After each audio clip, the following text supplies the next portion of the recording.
And we're live. Welcome, welcome, welcome. Hey, Chris, how are you this morning?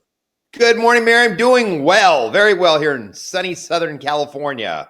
Oh my gosh, beautiful weather right now. Happy to be alive. Yes, And we are we're so today blessed. talking about how to leave a legacy of love since it's February, Yeah, right? Valentine's that's right. Day. We're wrapping up the month of February, and we were dark a couple weeks ago because I became a grandpa for the first time, and so that's why we were dark on the 14th because my little grandson, we didn't know if he was going to be born that day or not, so we had to kind of go dark that day. But we're back at it. We're ready to roll, and I'm ready to hit it rolling. Let's go. Let's roll it. I love it. But again, congratulations on behalf of the world and the interwebs. Congratulations on being granddad. And what are you wanting to be called? So I have my name to my grandson is going to be Papa, Papa, Papa Chris. Oh, Here I that is so am. sweet. I love There that. we go. I mean, they always say, like, the kid's gonna pick it, but I'm like, "No, you tell him what you wanna be called, like, then he'll stick," right? And I figured Papa's going to be pretty easy, so he's going to say Papa before Mama and Dada. Get in there. I love That's it. right. I'm getting in there. I love it. Awesome. All right, well, let's get into it today. Again, this month is all about love. Oh, and before I Yeah. forget, we're already planning ahead. So in March, we're going to be talking about blessings and gratitude since it's St. Patrick's Day. Yes, And so we thought that's something we'll be focusing on. So again, we'd love for people to share their blessings, their gratitude moments, so we can share that with the world because that's so important, right? So it important. is. Yes, it But is. the thing that we are all called to do is love, and so today is Absolutely. aptly how to leave a legacy of love because Yes. we all, it's inevitable. We only have so much time on this earth, and we want to make Right. sure that people remember us in a loving way. So I have some questions that people have typed in, and that we will ask. Well, ask you, and Yeah. we'll get going. That sounds great. Let's Awesome. do it. All right, the first question that came in. We have way too Yeah. much fun on these, Chris. I don't know. I know. Is how can we ensure our love continues to be felt by those we leave behind? So I'm going to go off screen and let you Mm, answer this, okay? sure. So so trying to leave your legacy of love. It's important. Once you lose a loved one, it's about those times that you spent together, and it's those little memories. And I was trying to think of the other day when I was going over some of these questions of leaving your legacy of love, and I think it's some of the things like since I've lost my dad and my wife, I think my dad left me a legacy of the business he started here in Corona at the mortuary and got me into this business. I grew up in this business. It was something he had a passion for. He loved to serve the community and to give back to the community. And I didn't realize that as a kid. I helped my parents in the business, but I never really realized the love and the passion you have for serving. And I went away to college, did my own thing in hospitality management, but then I really had that calling, and it's the love. I've kind of almost followed in his legacy of love of serving the community and giving back to the community. So I really grasped that he left a legacy of love through his actions of the business that he started and that I've been able to perpetuate. And then the next would be the legacy my wife left. She had a passion of giving, and she worked at the food pantry up at Crossroads.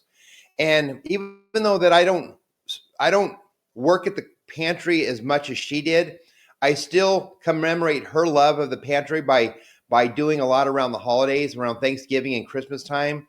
I still do quite a bit to bless the pantry because I knew that was something she loved, and I want to memorialize and dedicate something to her legacy by giving back annually to the food pantry. And I think I continue my legacy for the love of serving through the mission work that I've been doing here over the last couple of years. So they've set a couple tiers of legacy through the love of their serving, and I've been able to be blessed by perpetuating their legacy through my work and through my actions of service in the community.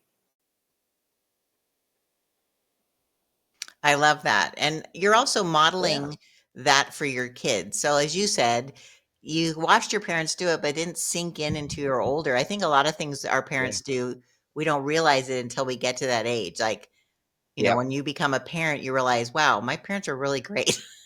Like you don't appreciate it Yeah. when you're young, right? You don't know.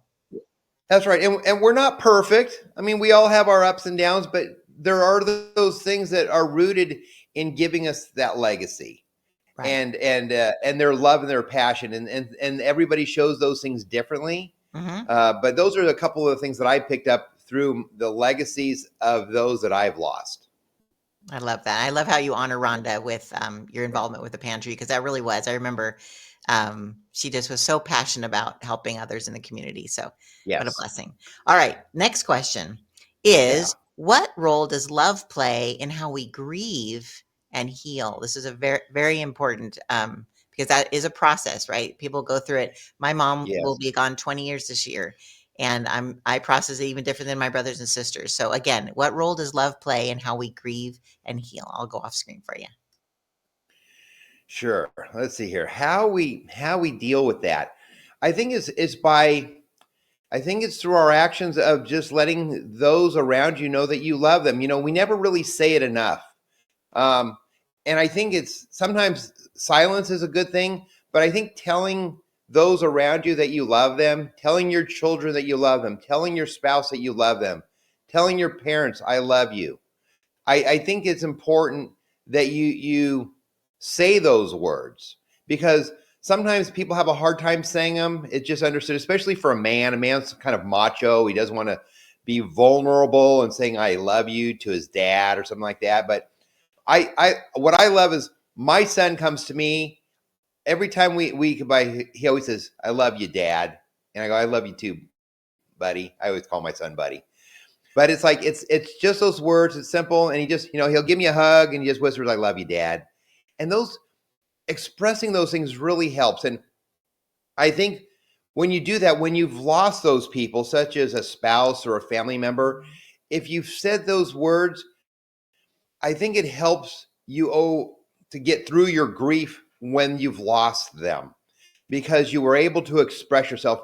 If you don't express yourself to those people when you're alive, it makes it, I believe, harder to adjust through their loss, and it's harder to get through the grief if you don't express yourself. So, with every chance that you say, I love you to those that you love, to your family, and even close friends that you're intimate with, just let them know that you love them. And I think when they're gone, you'll have that impression within your heart and within your soul, and they'll know it, and they can take that with them too. That you've left that legacy of love with them.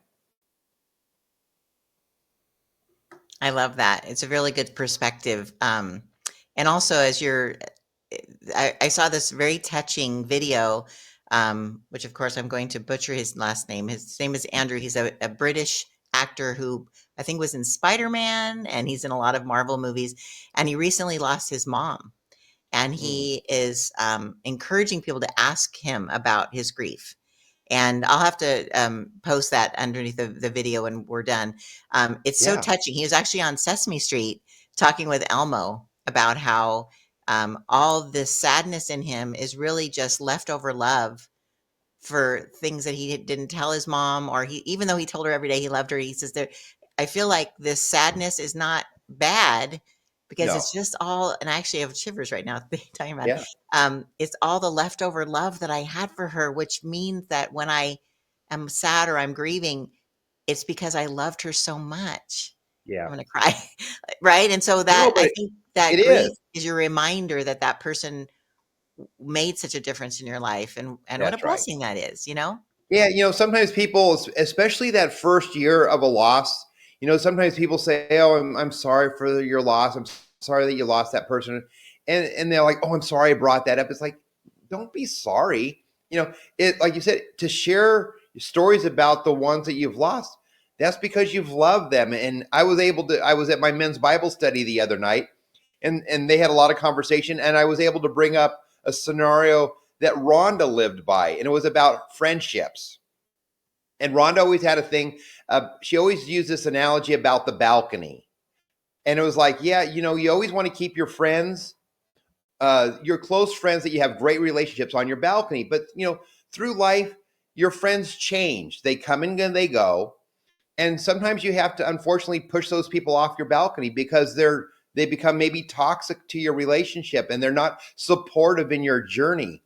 But she said, always bring those that are supportive of you onto your balcony and keep them close because they inspire you. They give you strength when you're on your balcony. But then you could see over time, like I said, friendships come and go, and sometimes you just kind of distance those friendships because they're just not as they might become more toxic or they're just not as supportive. So she always said, I just push those friends off my balcony because I just don't need them as close anymore. So I was able to share that. And I'm like, it was kind of cool. And everybody goes, man, I'm going to take that. I goes, those are some good words of wisdom. It's like keeping them on your balcony or pushing them off your balcony. So, and everybody got a good little laugh out of it. So it was kind of cool. So we're talking metaphorically pushing them off a balcony, though. No, really. You walk up to the second floor and you push them off. No, of course it's metaphorically, Mary. I'm just trying Goodness. to be funny, lightening it up, man. That's my job, dancing Okay. bear. All righty. But you're right, and I always say that friends are for a reason or a season, That's right? And so right. they might be in your life for a reason, like they're there so you can bless them with something, or they can bless you, or whatever. Um, through a shared experience or something, or a season. They might have been your childhood friends, but you've kind of moved in different Well, directions. that's right. And then you kind of lose touch, but it's nice to see them. But again, they're not in your everyday life because of that season. That's right. So Yeah. yeah, I Perfect. love it. Awesome. And it's all about love, right? You just love people Absolutely. for where they are and what they do. And back to the parents too, like we weren't born with a owner's manual and we all come with our own stuff. So we Yeah. all do the best we can. Yes, So we if do. anyone is having an issue with their parent and maybe it's near the end of their life and they've had trauma from earlier in their life, Yeah. just recognizing that your parents did the best they could with the tools they had, That's right. and that'll help you, realize that it's not, um, it's something easier to deal with, I should say. Yeah. Yes. Okay, let's get to the Absolutely. next one. You bet. Oh, what? No, go right ahead, Mary. No, I'm ready for the next all question. the wisdom. Yeah. Okay. So So the next question is, how does love influence the way we choose our final resting place or memorial? That was an interesting one. How does love influence the way we choose our final resting place or memorial?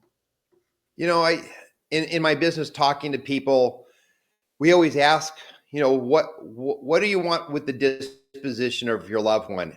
And with burial, it's typically a cemetery, and a cemetery is kind of a heritage thing. So it's like, oh, grandparents were buried there, my parents are buried there, I'll be buried at the same cemetery.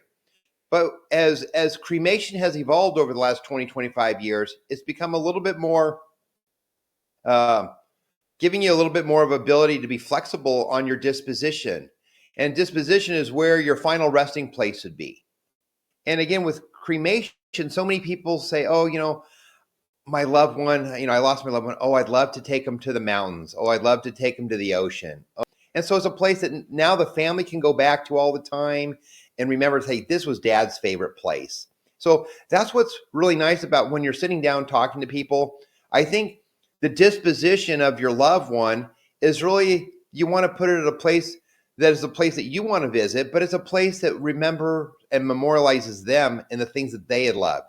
So again, if it was the mountains, the ocean, the desert, you know, um, a special amusement park, maybe a special park, maybe you put, and if you can't scatter their ashes there, maybe you put like here in the city of Corona, you can put memorial benches and trees with plaques anywhere in our city. So maybe there was a special park that your loved one went to. You could always put a park bench in dedication. And we did that up here at Rimpaw Park.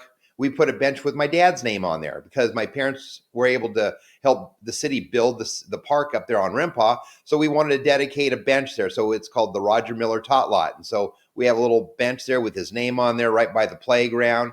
And so it's just one of those things. So I think when it comes to choosing dispositions to remember your loved one, it's such an easier thing when it comes to cremation. But it's just a wonderful thing because you can share memories with those to perpetuate their legacy again of love of where they're laid to rest.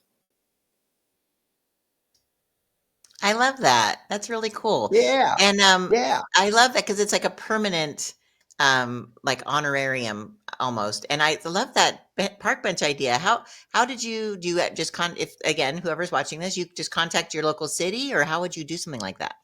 you go to your usually your parks department within your city. It could be Public Works or it could be the Parks Department, but go to whatever city. If it's Corona, Norco, Riverside, anywhere in Orange County, Southern California, even anywhere around the country, go to your city hall. Ask them if they have like a memorial bench program, and they'll probably direct you either to the Parks and Recreation Department or the Public Works. And those are usually the two departments that will assist families of either planting a tree with a plaque or putting a bench and memorializing your loved one. I love that. And also with, Yeah, at Thomas Miller Mortuary, when you have in the obituary section on your website, you yeah, actually have the ability to right there, you could yep, plant a tree, right? And it has in that's their right. honorarium, and you could obviously send flowers, buy gifts, things like that. But Yeah, it's really nice. You make it really easy. So if anyone is interested, you can go to thomasmillermortuary.com. And yep, we even have a little chat bot on the we call it a compassion bot, and it answers yes, questions about grief and loss. And if you have any questions, obviously we will direct you back to a human. But in the middle of the night, there might be some things that you have questions about. And we've trained the yeah, bot to be compassionate and give you absolutely. resources for grief support and things like that. So That's right. I just realized I should set that out there. Oh, and we have some people who chimed into the show. I didn't even see this till now. So good morning, Wonderful. Kathy. Yes. Congratulations on your baby. That's awesome. Oh, thank you. And Lisa said, such a great message. And she said she loved being on Rhonda's balcony. She was. Thank you. I love that. Oh, thank you, Lisa, for tuning into the show too. And Kathy, thank you. In fact, if anyone's out there listening and you have a question or just want to make a comment, we love to see them. So go ahead and put Yeah, those in the comments and we'll do it. And thanks. if you think this topic would be helpful to someone, um, you're Ask not supposed someone. to say the word SHARE, but you're supposed to say, you know, if you would like to sprinkle this amongst Distribute your amongst community. distribute amongst friends. There you go. I love that. Yeah, because There we go.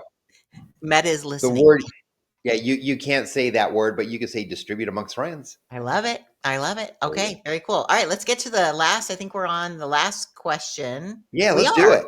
Oh my gosh, so good. We're being so efficient today. Okay, so question for you, Chris. Do you think people Yeah. sense the presence of loved ones even after they're gone? It's kind of Yes. a metaphysical question, but Yeah. yeah, So do you think people think that? so So I'll, here's something I wanted to make an analogy to about.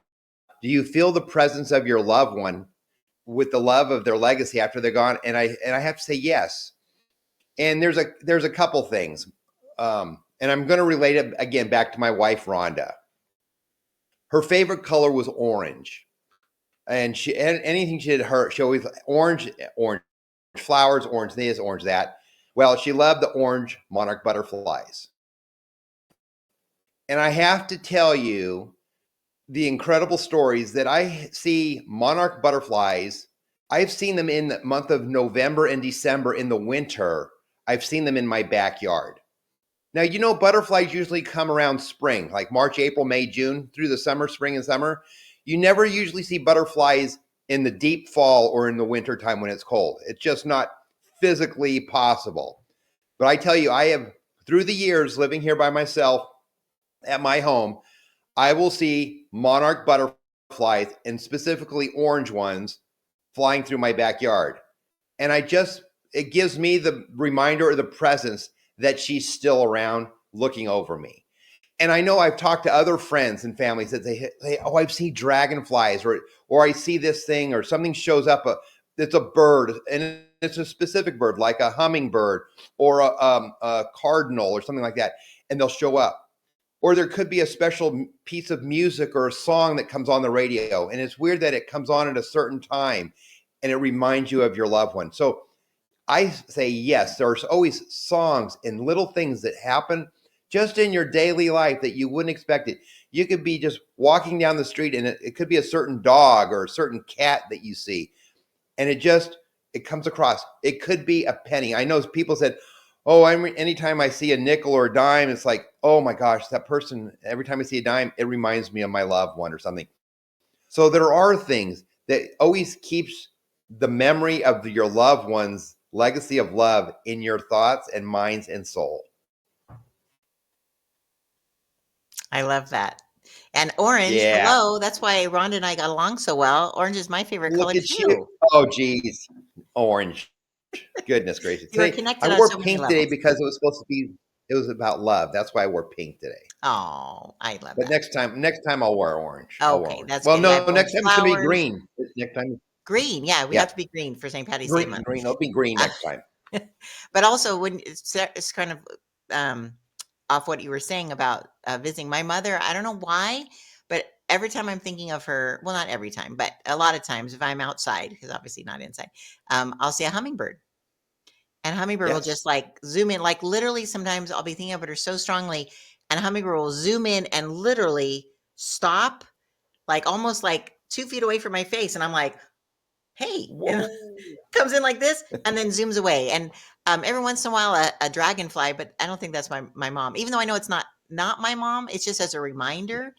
And but Yep. when I see that hummingbird, I like it's like, oh, hi, mom. Like it's just a Yep. reminder that she blessed my life. So Yep. yeah, maybe the dragonfly is my dad. Well, there you go. Like zoom in There on you me. go. I love it. Well, I also wanted to quickly announce, so obviously that this is our episode 20, which a very big Yeah. milestone here. Um, Yay. Whoop, yay! whoop, So whoop. it's so awesome because again, this is just your way of um, helping people understand that it's okay. Whatever they're going through, Okay. it's okay. It's okay. So the 20th, but we recently put, in fact, let me show this on the screen. We have, of course, all the shows, but we are now officially a podcast. Yeah. Yay! So if you go to YouTube, we're going to be going on all the channels, Apple, Spotify, all that kind of stuff. But currently we have it up on YouTube, besides, of course, the live stream show, Yep. which is how we're doing it right now. It's recorded, so if you want to watch our weird antics that we silliness, That's right. but again, it's going to go on podcast. So people, if you're ever interested in these topics or want to share it with someone that while you're driving or mowing the lawn or doing your laundry, we would That's love for you right. to have us in your ear. Absolutely. For Absolutely. words of inspiration. Exactly. Exactly. Okay, so just to wrap it up the show today, again, we have our next show on blessings and gratitude on March Yes. 14th. So mark your calendar on Friday mornings, 9 a.m. Pacific. Again, this is the Dialogues About Death show with Chris Miller, who is the Yeah. local funeral home owner and director at the Thomas Miller Mortuary and Crematory. And if you ever need to get a hold of them, which they would just love to help you, even if it's like you don't, you're not impending, but it's something that you think, oh, I have some questions. You can literally go into the chapels, see what's going on, both Corona and Riverside. Yep. Their phone numbers are on the screen, but it's 951-737-3244 for Corona. And for La Sierra, which is in Riverside, 951-687-0551. Since now we have a podcast, we have to say those numbers, so people can hear them. And they also have something that if you go on their website, there's actually a button that you can push for the in-store or in-house store. They actually have like a showroom where you have coffins and urns and keepsake Jewelry. jewelry and things that you can kind of look and see if it's something you might, or you could actually buy now. It doesn't have to be when someone dies. You That's can right. get a thumb. We always like share all this stuff on social media. You can get jewelry that has a thumbprint, Yep. or you can make a diamond from ashes. I mean, there's so many things you can do, photo frames, right? You know, and Mary, just to give people the heads up with the thumbprint jewelry, it's a great Mother's Day or Father's Day gift because we have things for dads too, like little like pocket knives and little belt clips and things like that, money clips and stuff. But you could bring your kids in or your grandkids in. We can thumbprint them right in the lobby of the funeral home, and we can make a jewelry with all the multiple kids' thumbprints and give it as a gift to grandma or grandpa too. That So would be it's something you so don't have to wait. I love You that. don't have to wait. Yep, you Yeah. don't have to wait till someone dies. You can do is say, "Hey, get everybody together, drive on up, pull up to the front door, unload everybody in the lobby, say, "Hey, we need to have our fingerprints taken for a gift." Talk to one of my counselors. It would take about 5-10 minutes to get everybody's fingerprints in. We'll type you into the system, and then you can pick your jewelry. And there's like sterling silver and there's gold leaf. There's all sorts of good things, and you got a variety of things to choose from. I love that. I love that. Yeah, Oh, we have a few more comments on here. Oh, well, thank you, Erica. I love that thank Erica's you. on. Yes. Gotta love the orange. They always make fun of me, but it just makes me happy. Oh, That's thanks. right. Thanks, Steve. And good morning, Christina. That's awesome. Good morning. I love when your team, you guys are such a family. I love it. They are. And We by the are. way, some of your team also joined you in a local fundraiser last weekend. You support the Circle City Rotary, and you're a part of the you obviously helped put it on, and it was such a Yes. great success. So if anyone wasn't at the Fire and Ice fundraiser, Yes. it's already scheduled for next year. It is. It is already scheduled for the last Saturday in February. It'll be February 28th of 2026 at Dos Lagos. It's already booked. Tickets will go on sale later this fall, and I'll let you know more about it then. But Okay. this year, Mary, before we go, I just want to just do a shout out to all my fellow Rotarians. We did such a great job. This year, we broke our record, and we grossed sales of over $112,000 Oh my for gosh. our event. We had over 1,600 people there. We had over 30 breweries with 100 beers. We had about 25 chili contestants, but we broke 112 gross. We'll end up netting about $72,000 to $75,000 Sure. that we're going to be able to give back and bless our community of Corona and Norco. I love it. I have shivers. That is so Yeah, amazing because pretty awesome. you support so many, the Rotary Club. I mean, you personally Yes, sponsor, obviously, like yes. we were just talking about that Leaps, Bounds, Sheer Love, Inspire, Peppermint Ridge. So many Cat. love it. Oh, yeah, But the yeah. Rotary even has even more different ones. But the fact that you can give that kind of cash raised by the people of the community, given back Of to our the people of the community. community is a Yep, beautiful thing. it is. Wow. So Tell thank me you. again how Thank you to all the breweries. Thank you to all the chili contestants. Thank you to everybody that participated and gave their funds that we can get back to the community. I want to just say thank you, Corona. I love it. What a success, and people coming together to do good, and what a legacy of Yeah, love to bring it all back around. absolutely. That Absolutely. the Rotary Club is really doing that, and thank you for being a part of that, Chris. And we were at that You bet. event, super fun. So make sure Yes, next February, do not miss it. Super fun. absolutely. Thank Okay. you. All right, Chris. Well, thank you again for your time today. We will see you again on the show on March 14th. And Sounds until great. then, we wish you all the blessings and the love. And you guys take care of yourselves out there. Take care now. Bye bye. Bye bye. Bye bye.